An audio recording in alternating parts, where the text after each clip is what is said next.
tema da mensagem de hoje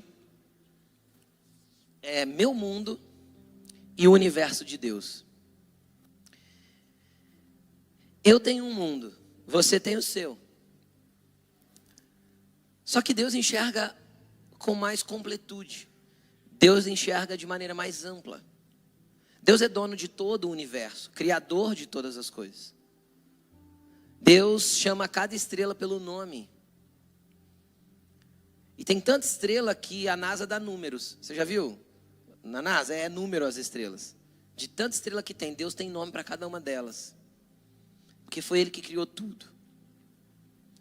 Deus é muito mais amplo do que a gente pode pensar, muito maior do que a nossa mente consegue imaginar. Muito mais expansivo do que tudo que nós conseguimos entender. E para que você entenda algo, a Bíblia diz o seguinte, que nós vivemos em uma era. E essa era vai acabar quando, segundo a Bíblia, a nossa era termina quando a Nova Jerusalém desce do céu e o Cristo entrega o reino ao Pai. Então fechou-se essa era porque o Deus voltou a estar entre os homens, como era no Éden. O fim volta para o princípio. Então eu acredito que se abrirá uma nova era sobre a terra. Eu acredito. Mas por que eu estou te falando isso? Porque nós vivemos em uma era que Deus criou para nós estarmos inseridos nela. Deus precede essa era e precederá todas as próximas que virão. Deus é muito maior do que nós mesmos e não cabe na nossa cabeça. Não dá para a gente encaixar Ele na caixinha do nosso mundo. Por quê? Porque Ele é o Senhor de todas as coisas. No final nós vamos ler um texto de Isaías que você vai ver como Isaías descreve a grandeza de Deus. E às vezes você fica aí pensando, eu falei essas coisas, tem gente já, eu estou vendo um monte de gente com carinha de ponto de interrogação. Como assim, pastor? É bíblico. Nós vivemos em uma era e ela vai chegar ao fim. Satanás é o Deus desta era. Porque quando esta era acabar, ele será lançado no lago de fogo e enxofre para sempre. Ou seja, na próxima era ele não será um incômodo para nós. Entende? Então é uma era que nós vivemos e ela vai encerrar com o retorno de Jesus, o estabelecimento do governo, do reino milenar dele, e no fim desse governo milenar dele, Deus vem para a terra para julgar as nações e trazer a grande cidade para o seu povo. É isso, em resumo, bem resumo, mas é isso, e essa era vai se findar, acredite você ou não, essa era vai findar, porque tudo que Deus falou desde o começo aconteceu. Jesus falou para Eva que o descendente dela pisaria a cabeça da serpente. Jesus veio e pisou a cabeça da serpente. Serpente é o símbolo de Satanás. Na cruz ele pisou a cabeça de Satanás. Satanás já foi derrotado na cruz e será derrotado por fim debaixo dos nossos pés. É isso que está escrito. Então o universo de Deus é muito maior que nós mesmos. Mas é muito maior. É muito fora de qualquer aspecto que nós venhamos tentar entender. É muito além do que os nossos olhos veem, nossa mente imagina. E olha que a mente humana é bem criativa para imaginar essas coisas de universo, não é? Alguém aqui gosta dos filmes de super-herói que voam pelas galáxias? Seja Star Wars, seja Marvel. É planeta, é não sei o quê, é bicho diferente e tal. Aquilo é a nossa imaginação. Agora, enquanto a gente imagina, Deus criou isso tudo. Entende? Você quer entender um pouquinho da imensidão do universo que Deus criou? Entra no site da NASA ou lá na página do Instagram da NASA e coloca e procura. Tem uma página que, se eu não me engano, chama não sei o que, Telescópio Hubble. Entra lá para você ver as fotos. É uma coisa incrível. A Terra é um grão de areia no meio da imensidão do universo que Deus criou. O planeta Terra é um grão de areia. Agora, se o planeta Terra é um pontinho no meio de um universo imenso, o que somos nós? Só que o que é interessante? É interessante que existe um mundo que é nosso. João 3,16. Coloca para mim no telão, por favor. Evangelho de João, capítulo 3, verso 16. Porque Deus tanto amou o quê? O mundo. Que fez o quê? Deu seu Filho unigênito. Para quê? Para que todo aquele que nele crer, que crer em Jesus, o seu Filho unigênito, não pereça, mas tenha vida eterna. Então preste atenção no que eu vou falar. Deus tanto amou o mundo, a ponto do quê? De pegar o seu único filho, até aquele momento único. Hoje ele não é mais único, por quê? Porque ele me deu o direito de ser filho também.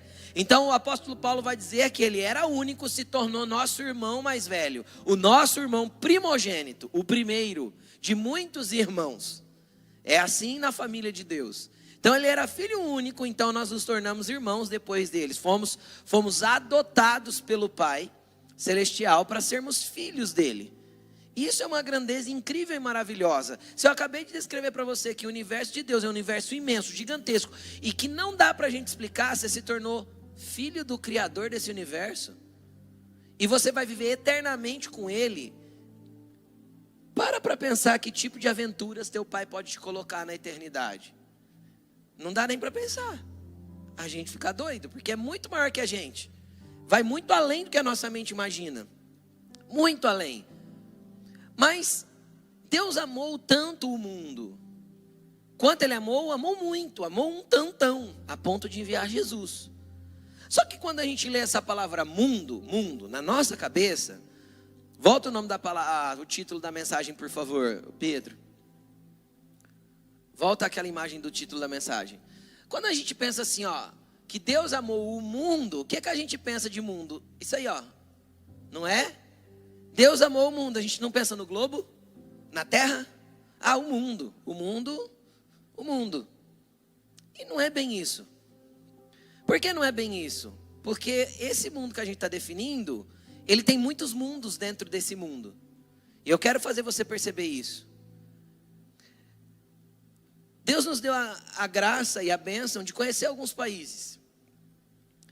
O ano retrasado, eu estive no Oriente Médio. E não tem nada a ver com o nosso mundo, Brasil. Eles têm um mundo completamente diferente. Quando você pisa lá, você fala assim, eu estou em outro mundo. É essa percepção que dá. Tudo é diferente. Costumes, língua, lógico que língua a gente se comunica no inglês mesmo, não tem jeito, a deles não dá para falar. Mas vocês entenderam, é outra língua, é outro mundo, é outra cultura, é outro tudo. É muito diferente. E a gente saiu do Oriente Médio e foi para a Ásia. Quando nós pisamos lá, nós vemos assim, meu Deus, é outro mundo. Porque a cultura asiática é diferente, o jeito que eles pensam é diferente, a forma que eles agem é diferente. Tudo é diferente. E se a gente vai para a Europa, de novo é outro mundo. E se a gente sai daqui e vai para o Nordeste, é outro mundo. E se a gente sai daqui e vai para o Sul, Rio Grande do Sul, é outro mundo. A cultura gaúcha é diferente, o jeito que eles se comunicam é diferente, um monte de coisa muda. E nós estamos falando do mesmo país. Agora, eu quero diminuir isso. Dentro da sua casa existe um mundo particular que é seu, da sua família. O jeito de agir, como vocês gostam das coisas, como vocês lidam com as coisas. Tem o mundo chato de um, o mundo legal do outro, não é assim? O jeito que um gosta da coisa, o jeito que o outro gosta. Aí você é casado de vez em quando, um olha para o outro e fala assim, além de vez em quando olha para mim e fala assim, mas você é chato, hein? Eu falo, casou, já era, agora me aguenta. Então, cada um, a gente tem dentro do nosso mundo as nossas manias, as nossas chatices, as nossas coisas legais, o que a gente gosta, o que a gente não gosta. E aí a gente vem dentro do casamento e dá luz a filhos. E esses filhos entram num mundo pronto. O mundo do casal. E eles vão se adaptar a este mundo. Sim ou não? A este mundo que eles foram inserir, seja o casal, seja uma família que esteja de outra forma. Mas eles vão entrar neste mundo, eles vão ter ali o seu jeito de ser, a sua forma, eles vão ser criados de uma maneira. Só que de repente eles vão encontrar alguém ali, na juventude, vão se apaixonar e vão decidir juntar dois mundos, não é assim? E quando junta e vai para debaixo do mesmo teto para fazer um mundo novo, o que acontece? Quem já casou sabe o que acontece. O que acontece? Divergências. Um gosta de uma coisa, outro gosta de outra, porque a tampa é abaixada, porque a tampa do vaso é levantada, porque o rolo do papel higiênico tem que ir para lá, porque tem que ir para cá, porque a toalha em cima da cama, porque a gaveta arrumada, a gaveta bagunçada, cada um tem o seu mundo. Dependendo da situação, o mundo do guarda-roupa do marido é diferente do mundo do guarda-roupa da esposa. É ou não é? Completamente diferente. Tem gente que é organizada na sua bagunça. Não é? Que não é nada organizado, é bagunceiro mesmo. A gente faz assim para ficar mais elegante, né? Então, e tem outro que é organizadíssimo. Você abre e está separado por cor. Coisa linda. São mundos diferentes. Você entra num quarto de um adolescente, o que é? Um mundo em particular. Não é? Agora, por que eu estou falando tudo isso? Porque quando eu entendo essa palavra mundo, Deus tanto amou o mundo, no grego, ela não se trata da terra. Ela se trata de um ambiente de ordem e organização que rege a nossa vida. É a palavra cosmos no grego. Daí vem aquela palavra que a gente conhece que é cosmovisão, ou seja, a visão que temos do mundo. E a visão que temos do mundo sempre vai ser filtrado pelo mundo, vai ser determinado pelo mundo que eu estou inserido.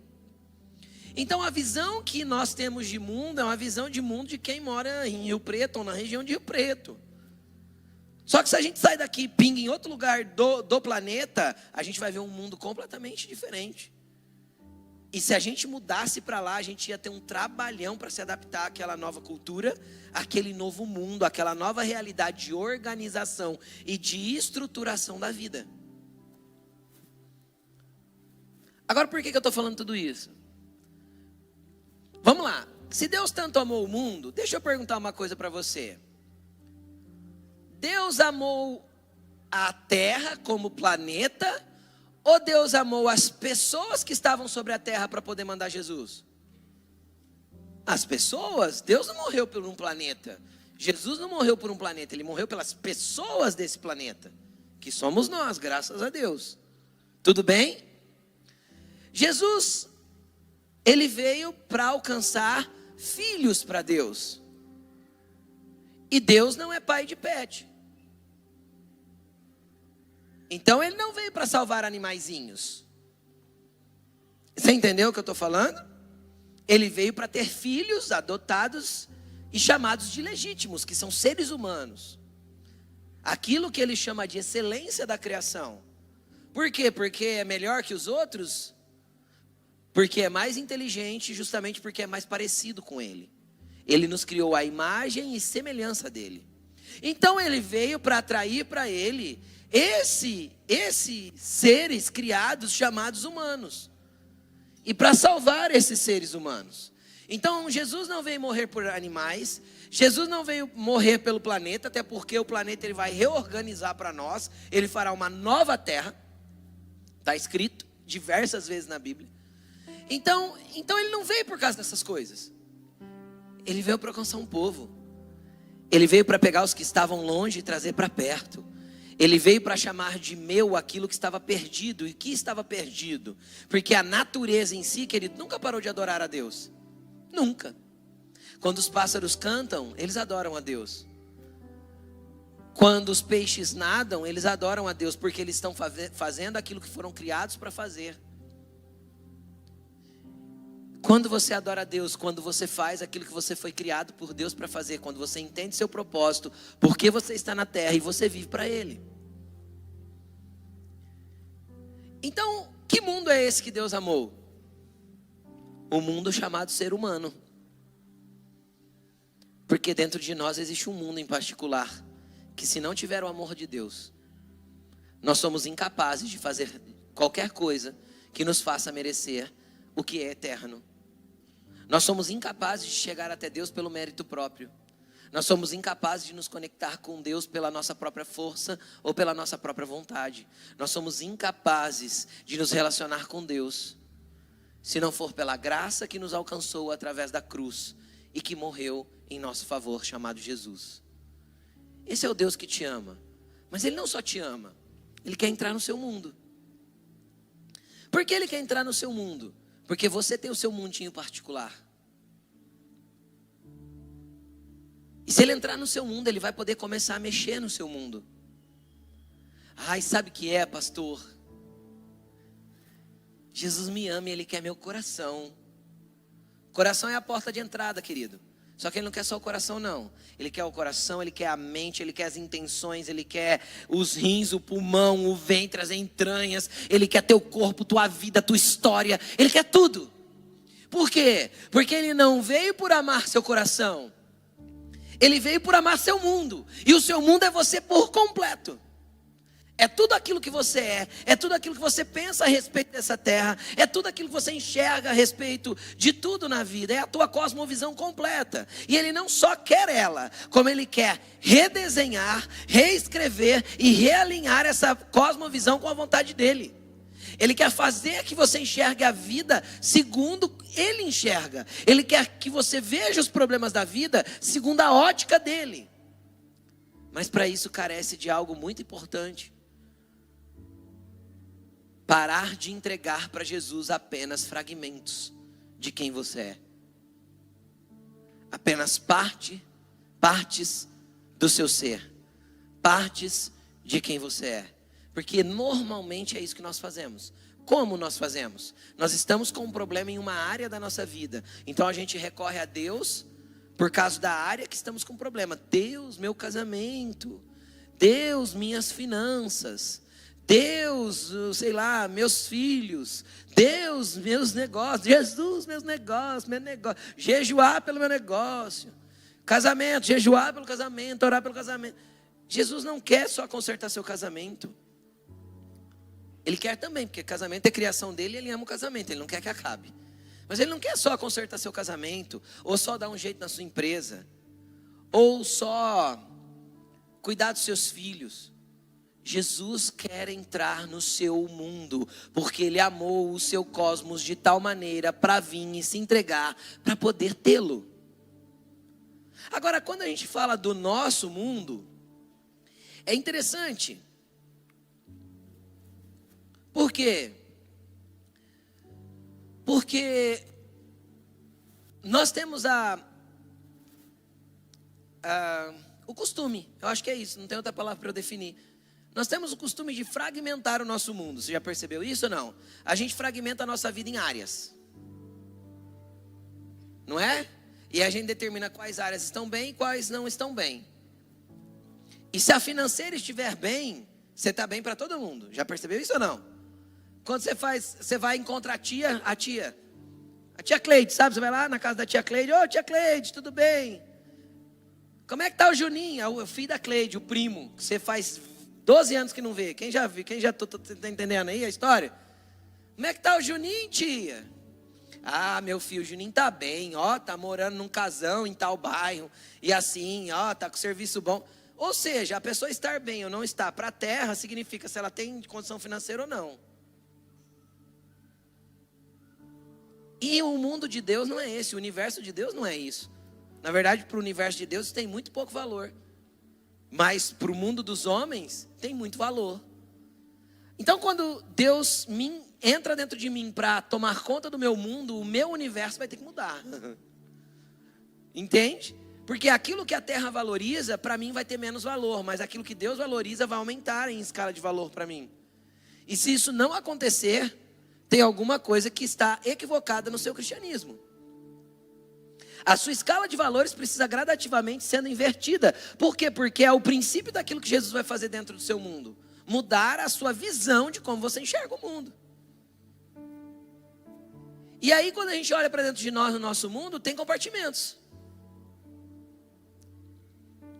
Tem o quartinho escuro dos medos. Tem a salinha suja dos pecados. Tem a salinha escura dos traumas, dos abusos. A gente é cheio de compartimento secreto. Alguns escondidinhos, guardados 7 chaves para que ninguém saiba. Coisas que você mesmo se envergonha de ter feito. Quando você pensa que você fez, você fala, eu não sei como eu tive coragem. E o seu mundo é cheio dessas coisas. E deixa eu te falar, você não é exclusivo. Isso é uma coisa aqui, ó, comum. Todo mundo tem as suas. Só que nós precisamos começar a convidar a Jesus para entrar nesses lugares. Porque às vezes a tua visão de mundo está sendo moldada por uma dor do passado, porque você nunca chamou Jesus para entrar lá. Semana passada eu preguei que o tempo dele não é o nosso, lembra? Que ele vive numa estação atemporal, num universo atemporal. Então, para Jesus entrar no teu passado, querido, e mexer com alguma coisa dentro do teu mundo, para tirar algo de dentro de você, para consertar o seu presente, ele pode fazer. Tirar o trauma, tirar a dor, tirar o medo, tirar a insegurança. Deus pode fazer isso, mas cabe você abrir. Por quê? Porque quando você abre, o que é que pode entrar? Luz. Por que pode entrar luz? Olha só, João 9:5, olha o que diz esse versículo. João falou muito sobre essa questão de cosmos, e só João, isso que é interessante. João foi o último a escrever os evangelhos, mas ele escreveu numa profundidade de entendimento que me admira. Quando eu leio o evangelho de João, é muito profundo o aspecto que ele apresenta a Cristo. E olha o que ele fala aí a respeito da frase de Jesus: enquanto estou no mundo, sou o quê? A luz do mundo. Então, enquanto ele estiver no seu mundo, você tem luz e você não andará em trevas. Só que mesmo que exista cantinhos dentro de você que esteja em trevas, então o que você faz? Você abre esse aspecto do seu mundo. Para quê? Para a luz entrar. E quando a luz entra, o que a gente vê? A condição que aquele quarto escuro está.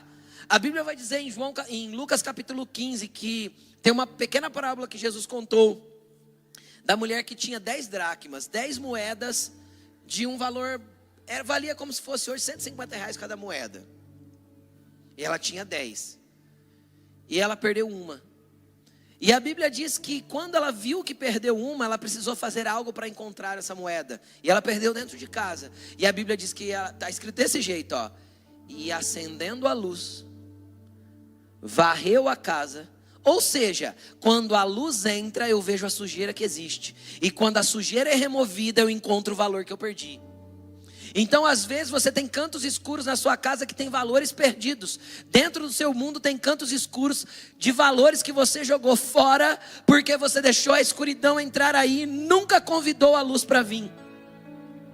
Então você precisa abrir esses lugares para Jesus, dizendo: Senhor, entra nessa área da minha vida com a tua luz. Porque quando ele entrar com a luz dele, querido, a sujeira vai ser exposta. E uma vez que a sujeira está exposta, você pode começar um trabalho conjunto com o Espírito Santo, varrendo essa sujeira. E o que vai ser encontrado no final? Valores que foram perdidos, dracmas que foram perdidas dentro de você. Por uma dor, por um medo, por uma traição, por um afastamento, por um trauma, e assim sucessivamente. Mas os valores estão aí e Deus quer recuperar esses valores aí dentro. Só que para isso, Apocalipse capítulo 3, versículo 20, se eu não me engano, está escrito: eis que estou à porta e bato. Eis que estou à porta e bato. Se alguém ouvir a minha voz e abrir a porta, eu entrarei, cearei com ele e ele comigo. Deixa eu te explicar uma coisa, deixa o versículo aqui. Isso aqui estava sendo escrito para uma igreja, não era para gente que não conhecia Jesus. Ele não estava na porta do coração batendo. Entende? Ele estava do lado de fora dos lugares que você faz questão de manter ele do lado de fora. E ele quer transformar esse quartinho sujo numa sala de jantar com você. Ele quer transformar esse quarto escuro num lugar de ceia com você, de aliança com você. Ele está à porta e bate. E você não escuta o toque-toque na porta, você escuta a voz dele. Não é isso que está escrito aí? Estou à porta e bato, se alguém ouve a minha voz, eu entro. E ceio com ele e ele ceia comigo. Ou seja, você vai dividir do que você tem lá dentro com Jesus. Querido, quando você abrir, para você abrir, você precisa ouvir a voz. Por que você tem que ouvir a voz? João 1:10. Evangelho de João, capítulo 1, versículo 10. Olha o que João fala a respeito de Jesus. Aquele que é a palavra, está traduzido assim. Em outras traduções vai estar: aquele que é o verbo. Ou se eu fosse traduzir de uma maneira para ficar bem fácil de entender, aquele que é a voz de Deus expressa no mundo. Porque a palavra desse texto, Lá no grego é a palavra logos, que é a voz expressa, uma voz falada, uma voz de maneira oral expressada. Então aquele que é a voz de Deus falando no teu interior, estava no mundo. E o mundo foi feito por intermédio dele, mas o mundo não o reconheceu. O que acontece muitas vezes? A voz do Senhor começa a falar dentro de nós. Um toque está batendo com a voz dele ecoando dentro de nós. Quem aqui já sentiu muito forte lá dentro assim, eu deveria fazer isso? E você ignorou a voz que estava falando aí dentro. Isso era a voz do Espírito Santo. Pastor, não podia ser do diabo? Olha, até poderia. Mas você tem o Espírito Santo. Se você tem o Espírito Santo, quem vai falar primeiro dentro de você? Você não é possuído por demônio? Você não é filho de Deus? Quem habita dentro de você? O Espírito de Deus. Então quando algo fala no teu interior, normalmente pode ser o inimigo. Só que a voz do inimigo é sutil, sorrateira. Ela tem um tom de persuasão, de malignidade. Se você tem discernimento de espírito, você percebe que é o Satanás. Você já pode falar assim, para trás de mim, Satanás, eu sei que é a tua voz. Mas quando é no espírito, vem um negócio aqui dentro que mexe com as nossas entranhas. Quem já sentiu isso?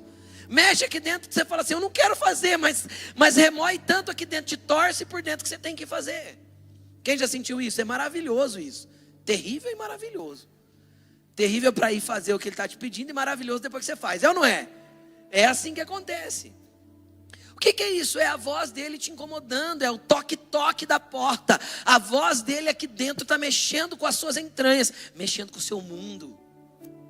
Às vezes virando o seu mundo de ponta cabeça de propósito. Para quê? Porque às vezes você está achando que ele está de pé, mas quem está de ponta cabeça é você. Ai pastor, Deus virou meu mundo de ponta cabeça. Não era você que estava ao contrário, querido. Era tu que estava com as pernas para cima, achando que estava andando plenamente. Entende? Aí Deus pôs no lugar certo e falou, ai meu Deus, e agora? Agora ele só está te alinhando, mexendo com o teu mundo para te colocar no lugar. Só que muitas vezes a gente não reconhece que é ele mexendo. A gente faz favor de ignorar.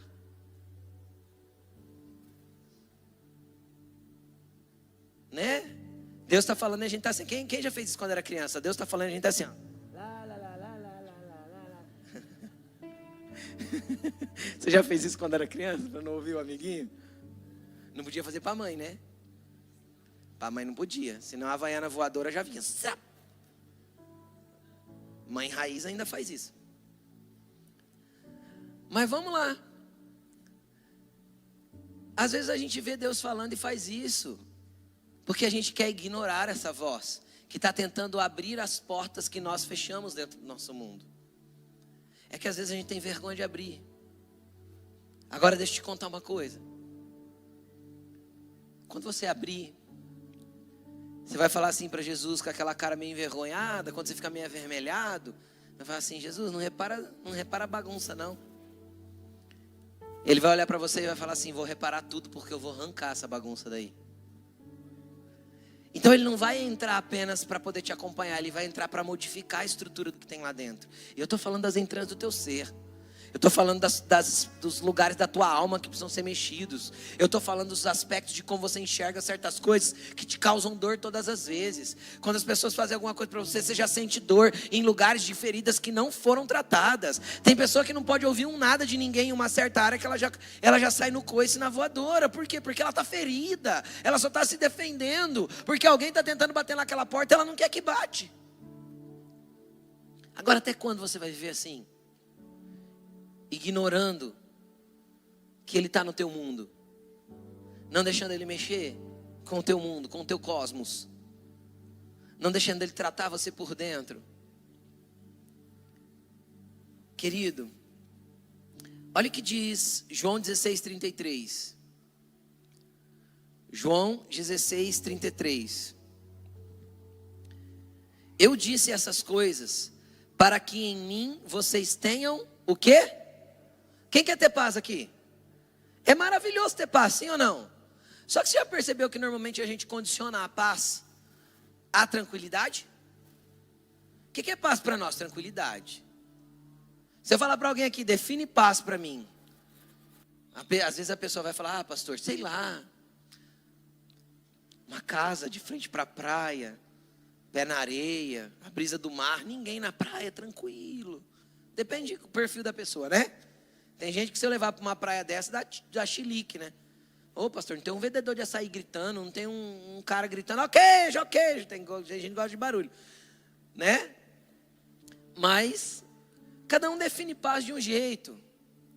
Às vezes para você paz é a pescaria, às vezes para você paz é o rancho, às vezes para você paz é você condicionar um lugar físico.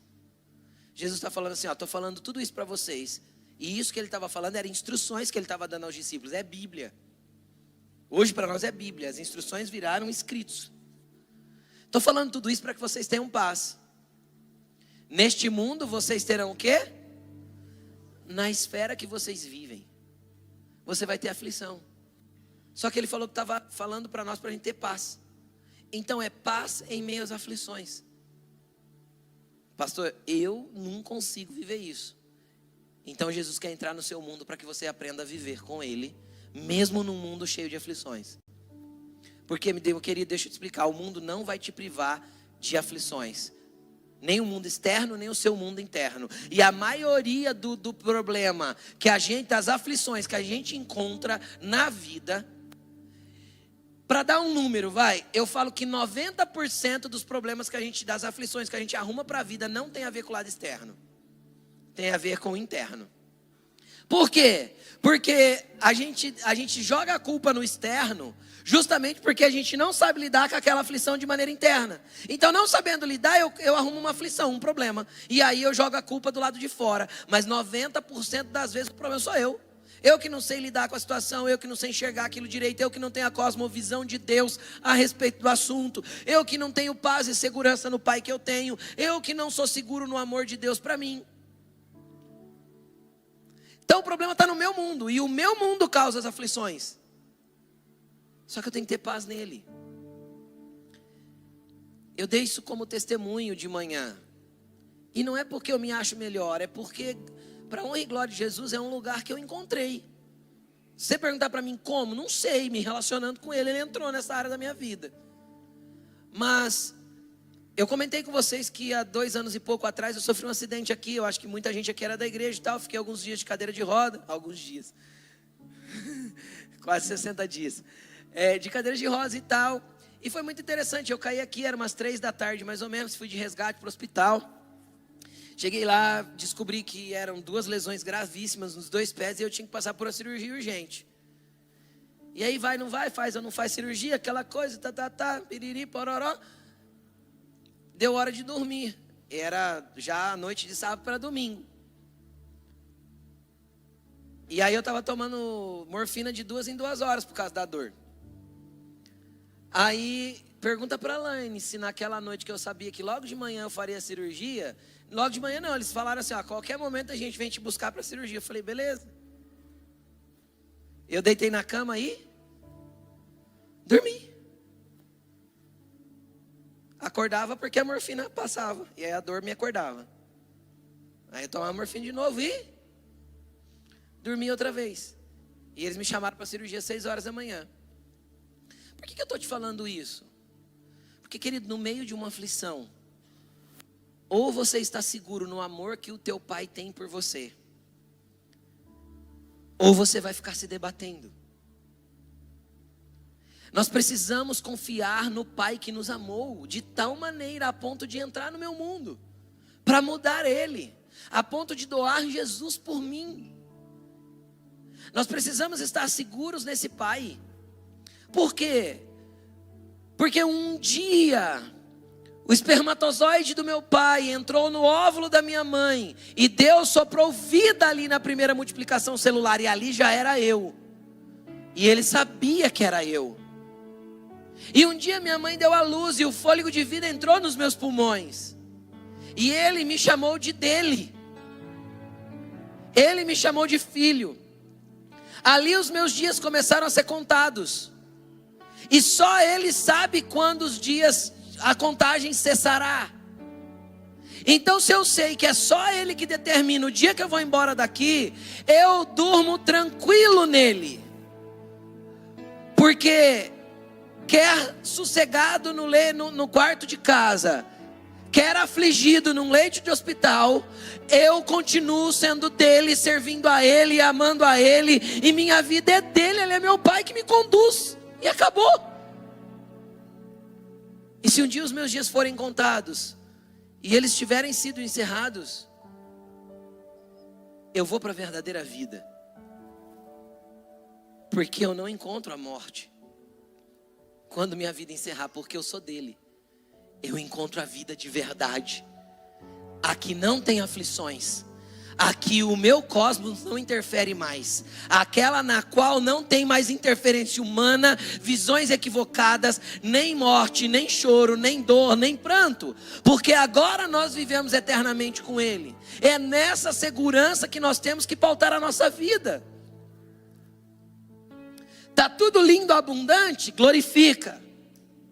Tá tudo ruim? Faz igual Jó. O Senhor Deus deu, o Senhor Deus tomou. Louvado seja o nome do Senhor. Ele continua sendo teu pai que te ama. Não importa a aflição que você esteja vivendo. A mulher de Jó do lado de fora estava tribulada, endemoniada. Amaldiçoa teu Deus e morre logo. Você virou um caco de gente. Ele olhou para ela e falou assim: você fala como uma louca, mulher, cala sua boca.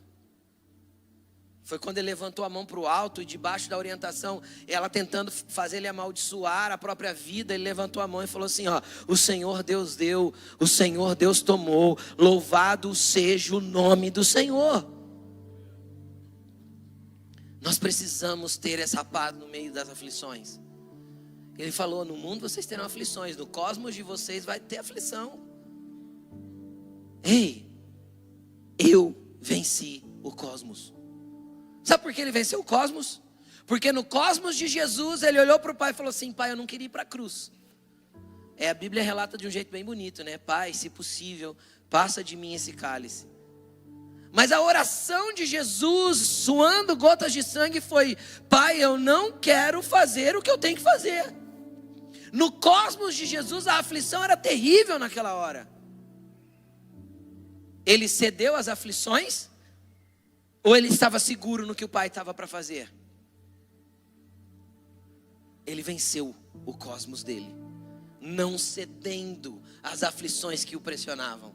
Assim como ele venceu o cosmos dele, ele te deu graça, força, fé e poder no Espírito Santo para também vencer as aflições do seu cosmos, para também vencer os seus quartinhos escuros, os seus medos, as suas inseguranças, os seus traumas, e estar seguro no amor desse Pai que é indescritível. É isso. Agora, o que a gente faz para vencer? 1 João 2,15. Não falei que é João? João que é o cara do cosmos aí. Você percebeu, né? Ó, não amem o mundo, nem o que nele há. Se alguém ama o mundo, o amor do Pai não está nele. O que João está falando? Às vezes tem coisas dentro do seu cosmos que você é apaixonado. E às vezes essa paixão pode ser ilegítima. Pode ser que seja uma coisa que você gosta bastante, está dentro do seu cosmos e não tem problema nenhum. Não é pecado, não é errado, não toma o lugar de Deus. Porque o problema é quando você tira Deus do governo do teu cosmos e coloca outra coisa. Então não ame o seu cosmos. Por isso que Jesus falou assim, ó, quem odeia a sua vida aqui na terra, encontrará a vida eterna. E não é para você odiar a própria vida, de jeito nenhum. É para você odiar essa coisa ruim do seu próprio cosmos. Entende? Essa perspectiva ruim que às vezes os seus olhos trazem. As perspectivas ruins daquilo que você vê, da forma que você entende. Os medos que te assolam, as inseguranças, as ansiedades, as coisas que não te deixam dormir. Odeie isso. Porque quando você odiar o seu cosmos na terra, essas coisas que você vai encontrar o amor do Pai. Então não ame o mundo. Porque se você vai ficar amando essas coisas todas que estão dentro de você, o amor do Pai não está em você. E Deus quer te inundar com o amor dele, sabe por quê? Porque um pouquinho do amor do Pai lança fora todo o medo. Um pouquinho do amor do Pai lança fora toda insegurança. Um pouquinho do amor do Pai cura todas as suas feridas. Um pouquinho do amor do Pai tira todos os seus traumas e te coloca numa direção que tem a ver com Ele. Aí ele fala pra gente não amar o mundo. Mas olha para onde ele vai. Ele não fala de casas, de bens. Olha, fica olhando, 16. Pois tudo que há no teu cosmos. E aí ele abre um parênteses para explicar o que é que tem no teu cosmos. E ele não está falando de casas, mansões, coisas da terra. Do que ele está falando? João explica o que é o mundo que você não deve amar. Muito simples, ele explica. Os desejos da carne. Quem aqui tem desejos carnais aí de vez em quando? Falar de vez em quando para não falar sempre, né? Quem tem desejo da carne de vez em quando? Só de verdade, seja sincero. Você nunca olhou para um ser e falou assim, que vontade de matar. É da carne. É da carne, já é desejo da carne. Você nunca ficou bravo porque o cara fechou você no trânsito, você na buzina. Entende? Desejo da carne. Você nunca quis gastar mais do que você podia. Desejo da carne. Ou não? Não tenho dinheiro, passa no cartão de crédito. A fatura chega, você sabe, né? Logo ali. A fatura também está assim, ó, eis que estou à porta e bato. Se alguém passar o cartão, eu entrarei. Abrirei um rombo com ele e ele comigo. Essa é a fatura do cartão. Não é?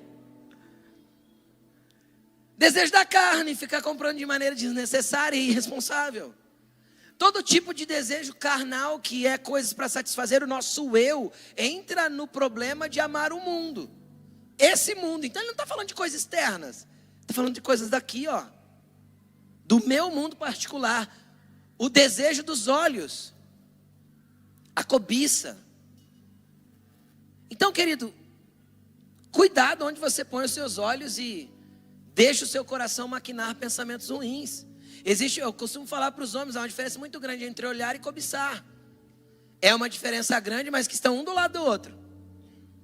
Porque você pode bater o olho e desviar tanto os olhos quanto o pensamento, como você pode bater o olho e ficar fixado e já deixar um pensamento gerar. Dentro daquele pensamento gerou a cobiça. E o que é pecado não é olhar, o que é pecado é cobiçar. E isso vale para as mulheres também, porque às vezes a mulher não cobiça o outro homem, mas está cobiçando a vitrine da loja, está cobiçando o cabelo da outra, está cobiçando a bolsa da outra, né? E às vezes tem tanto orgulho inserido que ela achou lindo o vestido da outra, mas chamou de horrível para a amiga, só para não dar o braço a torcer que o vestido da outra era lindo.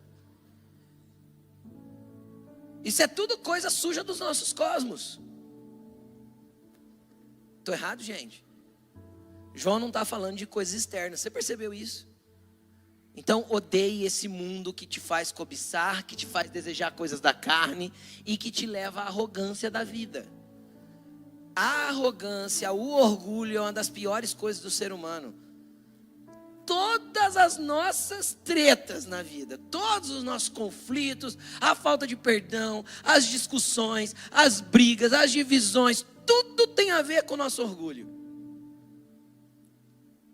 Porque se alguém tivesse dado o braço a torcer, tinha apaziguado o conflito antes dele começar. Mas a gente é orgulhoso demais para isso, né? Então não ame o mundo, não ame essas coisas. Então ele está explicando, pois tudo que há no mundo, e aí ele explica, o que há no mundo? Essas coisas aí, é o que está dentro de nós. Não provém do Pai, mas do mundo. Tem a ver com o que está aí dentro, querido. É esse cosmos ruim aí. Entendeu? 17. O mundo e os seus maus desejos passam. Vai acabar. Mas aquele que faz a vontade de Deus permanece para sempre. Permanece. Eu preguei domingo passado, quem não estava pode ir para a internet e assistir a mensagem. Permanece no aion de Deus. Ou seja, continua conectado naquilo que é eterno. Porque é isso que precisa gerir o teu mundo, governar a tua vida, a tua história. Olha para a pessoa que está do teu lado e fala assim, abra teu mundo para Jesus, fala para ela. Deixa ele entrar no seu mundo e mexer tudo, fala aí para ele.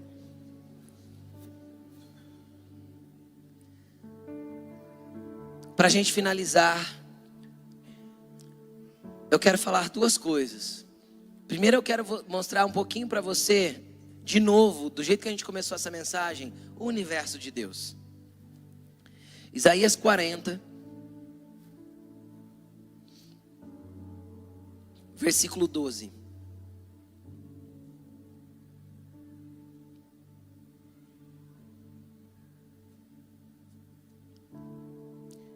Olha só, Isaías mostrando como Deus é.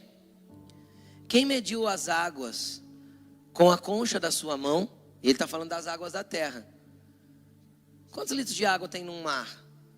Deus mediu assim, ó. Ou com o palmo definiu os limites dos céus. Quem jamais calculou o peso da terra ou o peso dos montes na balança e das colinas nos seus pratos? Quem definiu os limites para o Espírito do Senhor, ou em outras traduções vai estar quem conheceu a mente do Senhor, ou quem é que pode instruí-lo ou ser seu conselheiro? A quem o Senhor consultou para que pudesse esclarecê-lo e que lhe ensinasse a julgar com justiça? Quem lhe ensinou o conhecimento ou lhe apontou o caminho da sabedoria? Na verdade, as nações são como a gota que sobra no balde. As nações são como a gota que sobra no balde. Para ele são como o pó que resta na balança. Para ele as ilhas não passam de um grão de areia. Nem as florestas do Líbano seriam suficientes para o fogo do altar. Nem os animais de lá bastariam para os holocaustos. Diante dele, todas as nações são como nada. Para ele, são sem valor e menor que nada. Com quem vocês compararão Deus? Com quem poderão representá-lo? Com uma imagem que o artesão funde e que o ourives cobre de ouro e para a qual modela correntes de prata? Ou com o ídolo do pobre, que pode apenas escolher um bom pedaço de madeira e procurar um marceneiro para lhe fazer uma imagem que não caia? Será que vocês não sabem? Nunca ouviram falar? Não contaram a vocês desde a antiguidade? Vocês não compreendem como a terra foi fundada. Se ele se assenta no seu trono acima da cúpula da terra, cujos habitantes são pequenos como gafanhotos, e estende os céus como um forro, e os arma como uma tenda para neles habitar. Ele aniquila os príncipes e reduz a nada os juízes deste mundo.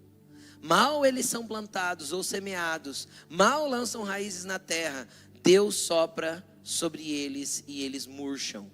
Um redemoinho os leva como palha. Com quem vocês vão me comparar? Quem se assemelha a mim? Pergunta o santo. Erga os olhos e olhem para as alturas. Quem criou tudo isso?